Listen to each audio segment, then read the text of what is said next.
নেপালের পোকারায় এক কাপ চা তৈরিতে কি কি প্রক্রিয়া অবলম্বন করা হয় দেখেন।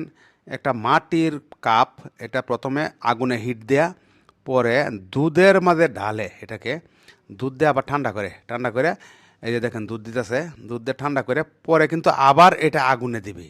অবাক কাণ্ড।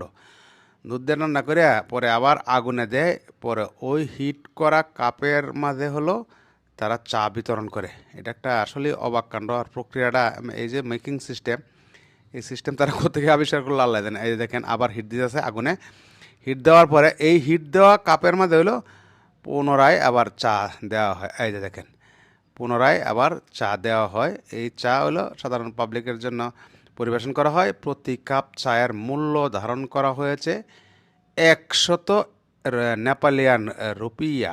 এই যে দেখেন এখন ওই কাপে আবার চা লিগার সহ ঢালতেছে, ঢেলে তারা বিতরণ করতেছে সাধারণ সকল দর্শনার্থীদেরকে, টুরিস্টদেরকে।